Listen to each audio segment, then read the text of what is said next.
Bonjour à tous, aujourd'hui on se retrouve pour une vidéo blabla, un vlog. Je vais prendre l'habitude régulièrement de partager avec vous un peu de mes ressentis vis-à-vis de ma chaîne YouTube, de la beauté, de la vie en général.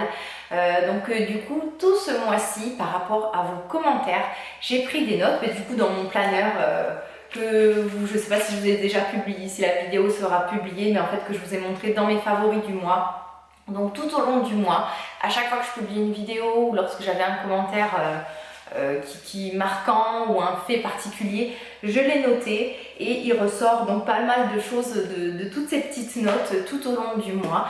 La première chose qui ressort, c'est que tous vous avez eu vraiment une réaction très positive à mon retour sur YouTube. J'ai été très étonnée parce que un peu avant que je fasse une pause sur ma chaîne, il y avait de plus en plus de commentaires négatifs, c'était vraiment devenu une ambiance un peu pesante, beaucoup de remarques pour rien.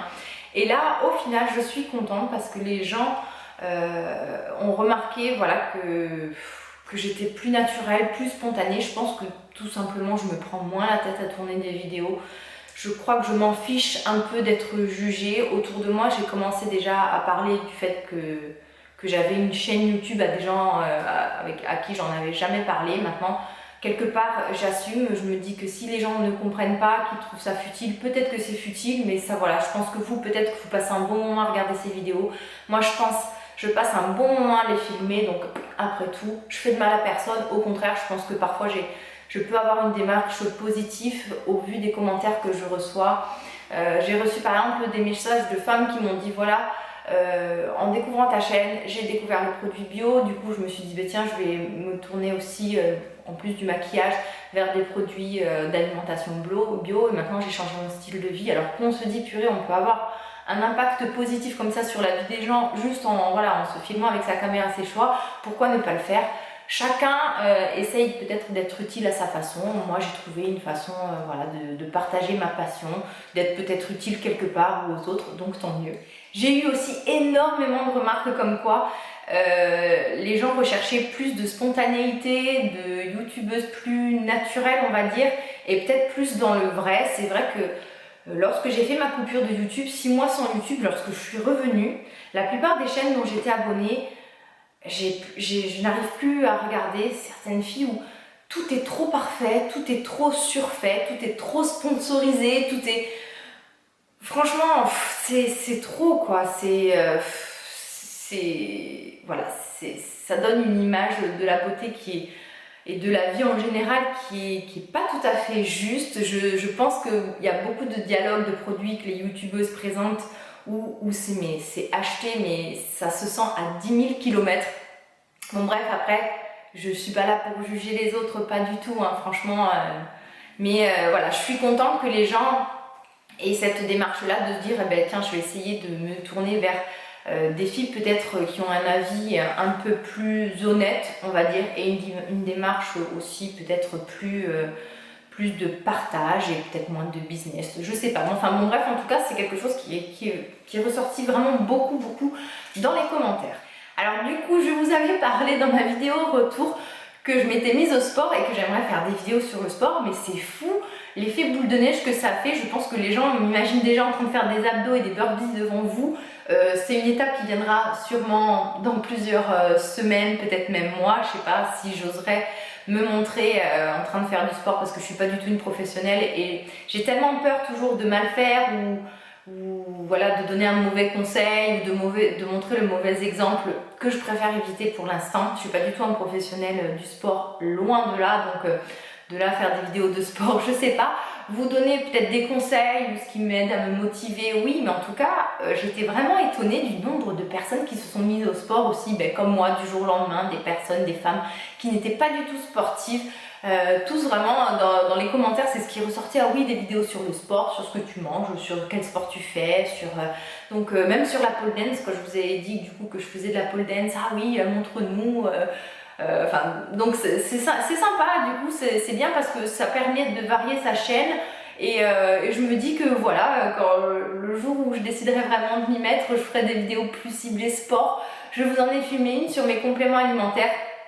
C'est pas vraiment du sport, mais ça fait partie des choses qui m'aident du coup dans ma vie de sportive entre guillemets. À chaque fois vous me voyez baisser la tête, mais en fait vous voyez comme j'ai du coup noté du coup plein de choses sur mon carnet, donc je relis un peu mes notes, je les redécouvre au fur et à mesure et vous voyez là je lis prendre des notes pour rester focalisé sur ses objectifs et pour stimuler sa créativité et ses idées. Oui, c'est vrai que vraiment j'ai remarqué qu'en prenant des notes, ça me permet de ne pas oublier, parce que c'est vrai qu'on a tellement de choses dans la tête qu'on oublie beaucoup de choses. Donc du coup, c'est vrai qu'en notant plein de choses, même des choses qui sont complètement futiles, ça permet de les sortir de la tête, mais de les avoir sous les yeux quelque part, et du coup,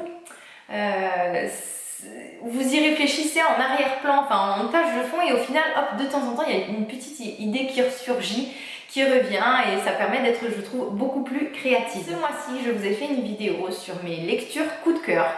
Ça a été dur de tourner cette vidéo, j'ai pas du tout l'esprit littéraire, je sais pas du tout faire une critique de livre, je savais pas du tout comment m'y prendre, et puis voilà, je me suis dit allez, je me lance, je me prends pas la tête, je parle juste avec passion d'un livre que j'ai aimé.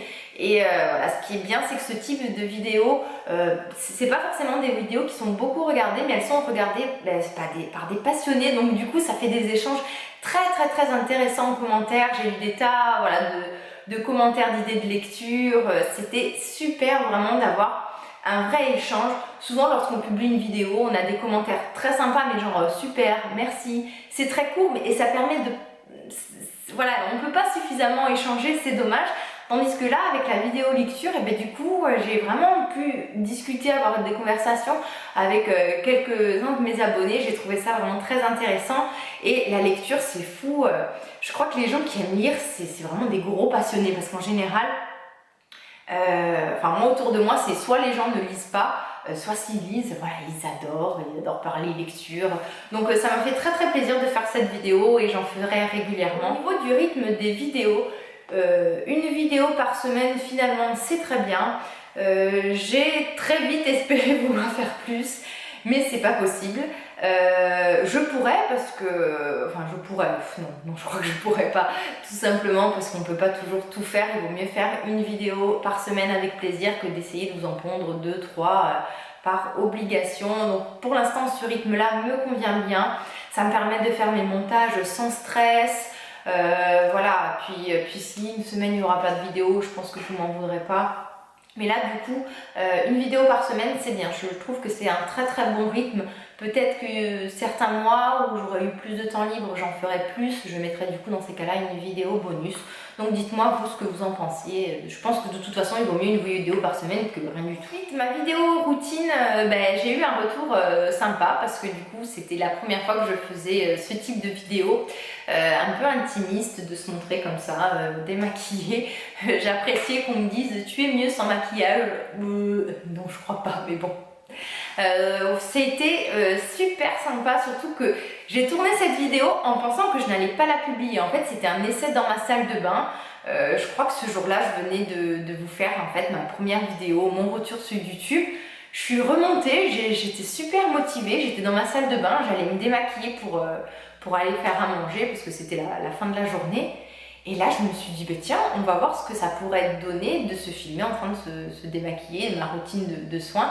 Et du coup ça a complètement marché et j'ai pu vous publier cette vidéo là.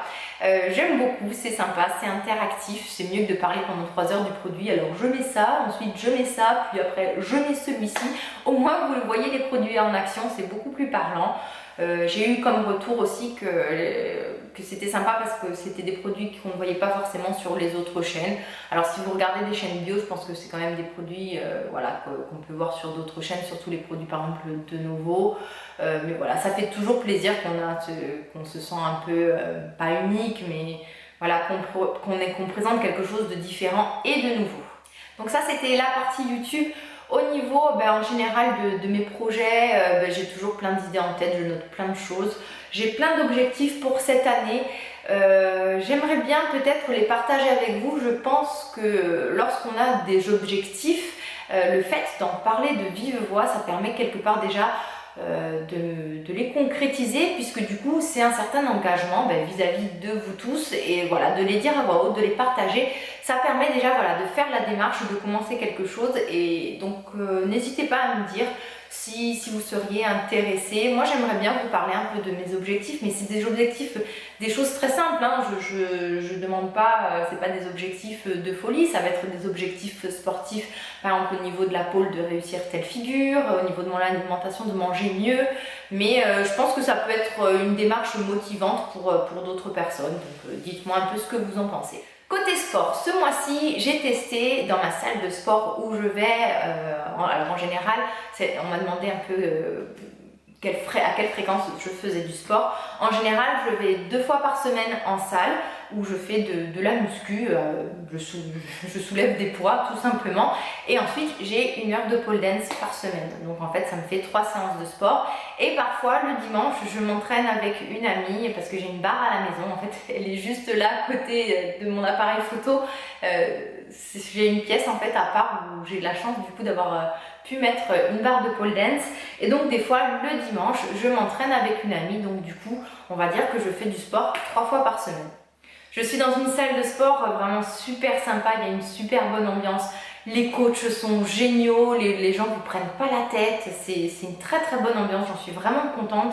C'est une salle low cost où du coup les horaires, vous pouvez y aller de 6 h du matin à 23 h, vous pouvez même y aller le dimanche vu que vous avez un pass en fait pour entrer à n'importe quelle heure. C'est super ce concept, et en plus vous avez des cours à plein d'heures, vous avez même des cours à 8h15. Moi je finis le boulot pratiquement tout le temps à 20 h, et j'arrive à, imaginons si je voulais je pourrais faire un cours parce que c'est proche où je travaille à 8h15, donc c'est bien ce genre de salle de sport. Je suis sûre que sur le continent il y en a plein, donc quand on veut vraiment faire du sport on se donne des moyens.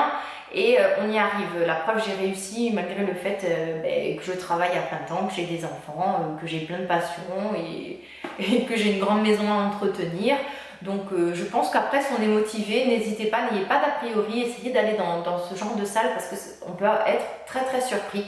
Et donc je vous disais, ce mois-ci, j'ai testé les séances de TRX. Alors le TRX, je ne sais pas si vous voyez ce que c'est, en fait c'est vous avez des sangles qui sont fixées au plafond et vous faites des exercices avec ces sangles. C'est super dur parce que tout le long de l'exercice vous êtes en gainage complet, c'est-à-dire que vous avez l'impression que même votre orteil travaille. C'est génial, c'est ludique, surtout qu'en plus je fais ça avec un coach qui est super sympa. Donc j'ai beaucoup apprécié, ça m'aide un peu pour la pole parce que du coup comme vos mains sont très sollicitées, ça me permet d'avoir plus de force. En pole dance il faut avoir beaucoup de force quand même dans les mains, et donc du coup là de tenir les sangles c'est une bonne aide pour moi. Et sinon ça fait bien travailler les abdos, vous avez vraiment des exercices adaptés, on peut vous faire travailler le haut du corps, les abdos, les jambes. Si vous avez un bon prof, on peut vous faire vraiment travailler complètement tout le corps entier. Et c'est très très bien. D'ailleurs, la première séance que j'ai fait le lendemain, je n'arrivais même plus à marcher, j'ai rarement eu des courbatures à ce point, et pourtant j'avais pas l'impression d'avoir fait une super séance hyper intense, mais j'étais morte. Et ensuite, du coup, côté alimentation, le fait de faire du sport, ça donne quand même envie de faire attention à ce qu'on mange. Bon, déjà moi je fais quand même attention dans le sens où je vais acheter des produits bio, je vais pas beaucoup manger de viande rouge. Voilà, là où le bas blesse, enfin, où je suis pas très très sérieuse, c'est que j'ai un énorme appétit, c'est-à-dire donc je mange beaucoup et je grignote énormément. Voilà, quand je suis à la maison, je vais passer la journée à manger. Dernièrement, je me suis levée la nuit, je me suis mangé un pot de beurre de cacahuète. Même si le beurre de cacahuète était bio, c'est pas top pour la santé parce que je suis une bouche sucrée, donc voilà, je vais pas m'empêcher de goûter. Je vais jamais me priver. Je vois quand je suis au travail qu'on apporte des gâteaux, des chocolats ou même à la maison, jamais je me dis ah non, je fais attention à ma vie. Je ne me prive jamais parce que j'ai la chance de pas beaucoup grossir, mais après d'un point de vue santé, il faut que je fasse attention parce que je sais que plus tard j'en paierai les frais. Donc voilà, le fait de faire du sport quand même, j'ai vraiment fait encore plus attention ce mois-ci à mon alimentation. Je vous montrerai la prochaine fois que je vais aux courses. Mais le souci c'est que souvent ça tombe mal lorsque je vais aux courses, donc j'ai pas l'occasion. J'aimerais bien, une fois que je suis sortie des courses, surtout lorsque je fais les courses en magasin bio, vous montrer ce que j'ai acheté par la suite. Mais au final, souvent ça tombe mal, c'est pas au bon moment de la journée, je peux pas trop filmer. Et ensuite, après, tout ressortir de mon frigo pour vous montrer, c'est vrai que pour l'instant j'ai eu la flemme. Mais je vous promets que je vous ferai une vidéo de ce que j'achète par exemple en magasin bio, ça peut vous donner des idées peut-être. Bon voilà, ce vlog du mois est terminé. Je pourrais encore parler un bon petit moment avec vous, mais on va pas non plus faire une vidéo de 3 heures. Dites-moi si ce concept-là vous plaît. Voilà, moi ça me permet de rester focalisé sur les bonnes raisons de faire cette chaîne-là, c'est-à-dire le partage. Et puis voilà, donc je vous embrasse tous très fort et je vous dis encore merci à tous d'être là, d'être si sympa avec moi, si positif, si encourageant. Merci, merci énormément.